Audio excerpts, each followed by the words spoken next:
Bakit matagal ang sundo ko? Kwento ni Christine Cannon. Guhit ni Mariano Ching.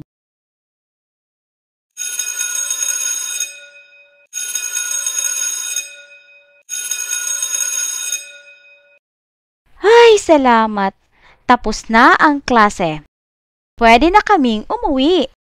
Mabilis kong niligpit ang aking gamit para makapila ako agad palabas. Ang ingay ng sabay-sabay na pag-ikot ng mga gulong ng mga stroller namin at ang lalakas ng boses ng mga kaklase ko habang nagpapaalaman. Nagtakbuhan kami para salubungin ang mga nanay at tatay namin sa labasan. Siguradong nandyan na si nanay. Dumiretso ako sa bangko kung saan laging naghihintay si nanay. Laking gulat ko nang makita kong wala pa si nanay sa bangko. Nanlaki ang mga mata ko. Kinabahan ako. Pero bago ako maiyak, sinabi ko sa aking sarili na hindi ako dapat matakot. Sinubukan kong hanapin si nanay sa nagkakandadikit-dikit na mukha ng mga magulang sa labasan. Sa dami ng nanay at tatay rito, talagang nakalilito. Pinalaki ko ang mga mata ko para hanapin si nanay. Pero di ko siya makita.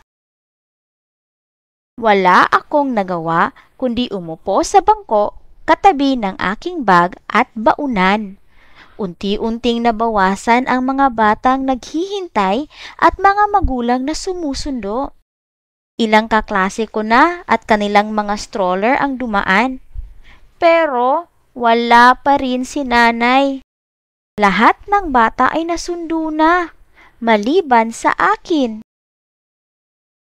Oh, maghintay ka lang dito ha. Na-traffic lang siguro ang nanay mo. Ang sabi ng gwardya sa labasan. Kaya, naghintay ako. Halos nagpaikot-ikot na ako sa bangko. Pero wala pa rin si nanay. Ano kaya ang nangyari kay nanay? Baka nasiraan ng sasakyan si nanay. Halos mapatalon ako sa kinauupuan ko nang maalala kong may sira nga pala ang sasakyan namin. Siguradong naghahanap pa si nanay ng paraan para masundo ako. Siguro, sumakay siya sa isang pagong.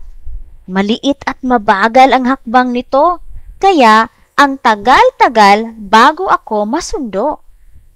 Pero, alam kong magmamadali si nanay kasi sabik na rin siyang makapiling ako. Hindi siya aasa sa isang pagong. Siguro, sa isang elepante siya sumakay. Higante ang mga hakbang nito, kaya siguradong mas mabilis niya akong masusundo. Pero, hindi kakasya ang elepante sa daan na may napakaraming sasakyan. Siguro, matagal pa talaga bago ako masundo.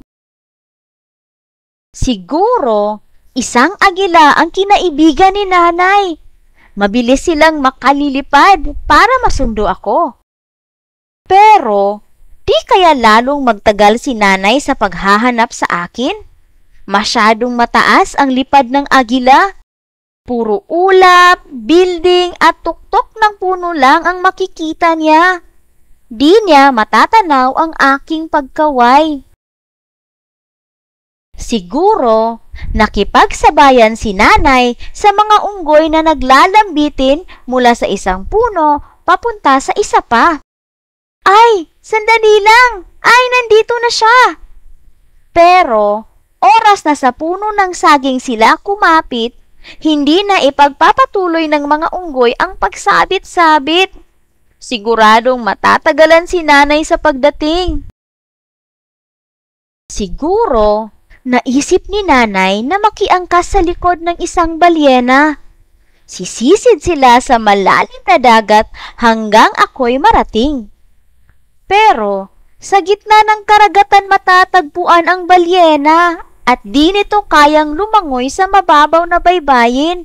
Naku, matatagalan si nanay sa pagsagwan papunta sa akin. Hay, nanay, paano mo nga ba ako susunduin?